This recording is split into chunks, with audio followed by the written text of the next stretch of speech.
In this coronavirus-plagued spring of 2020, we find ourselves stuck at home with our roommates, family, or partners in a way we never have been before.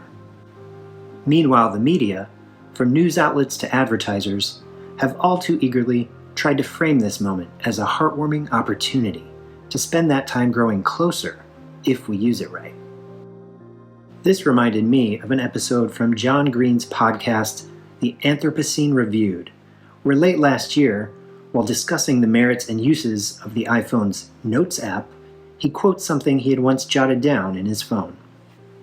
It was a poet's much more artful take on how we spend time with loved ones, less a maximization strategy than a reckoning with the reality of relationships. My friend Kava had recently shared with me an essay called The Third Thing, which Donald Hall wrote after the death of his wife, the poet Jane Kenyon. Quote, "We did not spend our days gazing into each other's eyes. We did that gazing when we made love or when one of us was in trouble. But most of the time, our gazes met and entwined as they looked at a third thing. Third things are essential to marriages, objects or practices or habits or arts or institutions or games or human beings that provide a site of joint rapture or contentment. Each member of a couple is separate. The two come together in double attention." For Sarah and me, third things include our children, the Sunday New York Times crossword, and art.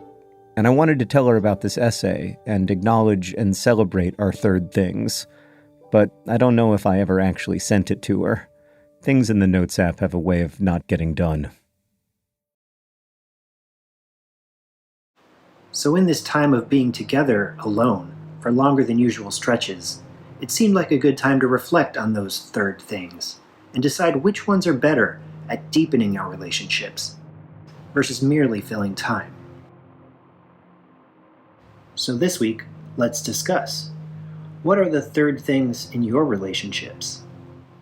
Which ones are the best at bringing you together, and what makes them better than others? Finally, how is our reliance on third things a positive or negative reality of how we connect to each other?